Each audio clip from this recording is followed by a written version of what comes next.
Hey, this is James from Mad River Homestead here in Southwest Ohio. If you watch some of our other videos, you might know that we are trying to get away from those Cornish cross hens and starting to raise the salmon faverolles. So we have our rooster, our original rooster is a salmon faverole rooster. Last year we got 8 female salmon faverolles with the intention of eventually exclusively raising the salmon faverolles.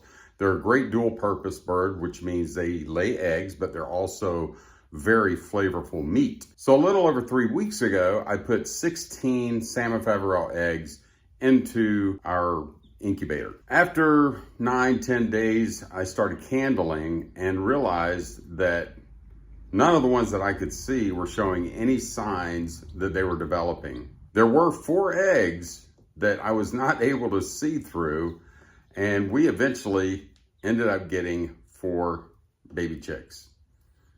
I'm not sure what happened exactly, but I do feel like our rooster, Big Chungus, is probably stretched a little thin.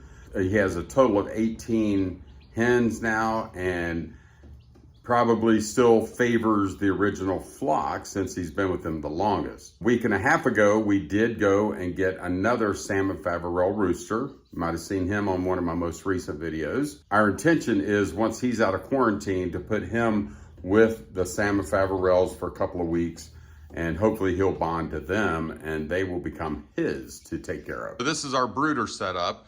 Once the chicks were hatched, this is where we put them. You can see one peeking her head out over there. But let me show you what happened with the final chick. I didn't record any of the others, but this one, I felt like it was touch and go a little bit because it was so long after the others. So let me show you what happened there. Now the 4th and final chick pipped about the same time as the other chicks, but didn't really hatch until a full 24 hours after the 3rd one. And pipping is when the chick pecks a little bit of a hole right there where you could see it's a little bit darker. I'm not sure exactly what the purpose for that is, maybe so they can start to breathe a little bit. I was a little concerned because it had been pipped for quite a while and hadn't really done any more than that. So I actually broke a little bit of the shell, and you could see that where the membrane is showing.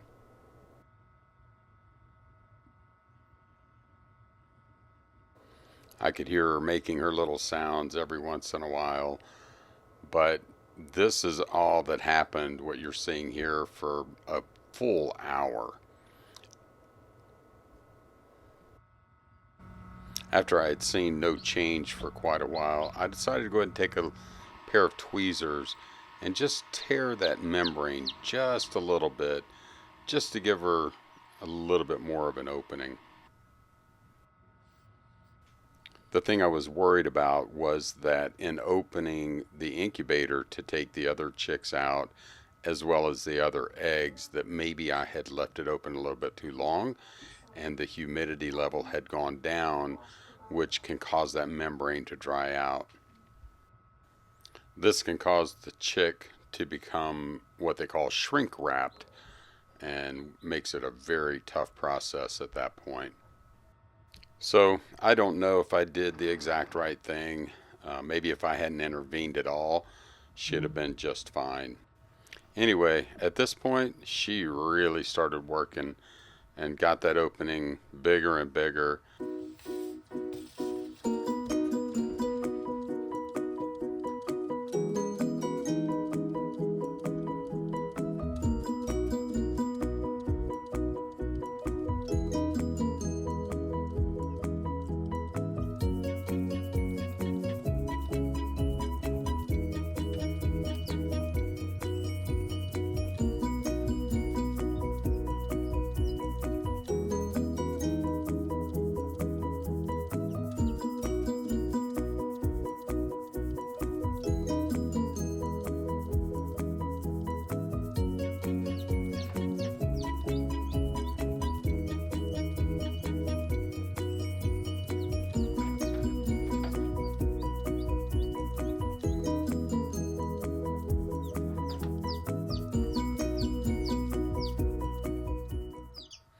This next part was a little funny to me. When she popped out, she just latched onto a piece of that shell. She quickly realized that is not food for her. I won't show too much of what it was like for the next few minutes because it was a lot of this, just her flopping around, and if you've never seen anything like that, it can be kind of traumatic. So this is a little bit later. She's kind of found herself, but she's very tired. As you can see, she would sit there for a few seconds and then just fall asleep. So it's the next morning, and this is the final chick that was born yesterday. So I'm gonna let her join her sisters or brothers, not sure what they are yet. Go ahead. Oh, they're under the warmer. Go ahead. It's okay. There, look at that. It's nice and warm under there. So this is where they are right now, under this heat plate. This simulates the mama, generates some good heat for them. So because there's only 4 chicks total, I am leaving it way down in the back, and as they get a little bit too warm, they can go where it's not quite so warm. They seem to be very happy under there.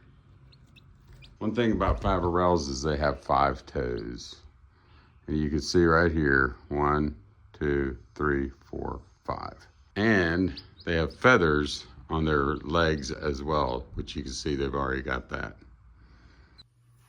Well, it's been about 4 days since the last chick was hatched, and they are doing great.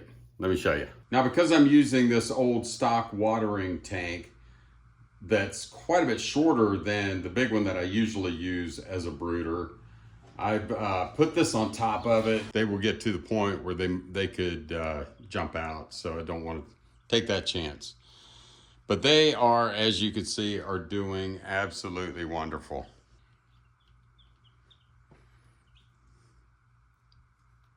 Say hey for the camera.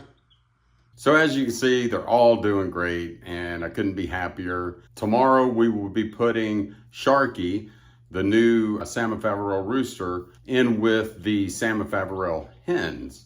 So I'm interested to see how that goes. Hopefully he's gonna bond to them. So that pretty much does it for this video. And you know, if you watch a lot of my videos, you know I don't typically ask for people to subscribe and like and all that. I figure if you want to do that, you're gonna do it. But what I would love is if you can drop a comment down below. Let me know what you think about how I intervened with that final chick. Should I have done what I did? I feel like I didn't hurt the process. I know you have to be very careful intervening. I've heard people say that if you help them too much, that it can make that chick more weak in the long run. I didn't want to do that. And I feel like what I did wasn't too much, and it definitely didn't hurt her. So, but I'd love to hear any comments, any other experiences you might have had. This is the first time I've ever hatched chicks in an incubator. I'm happy with the way it turned out, even though we didn't have near as many hatch as the 16 that we put in. But I think I know the reason for that, like I said in the beginning of the video. Thank you so much. Appreciate you taking the time. And until the next video, God bless you and your family.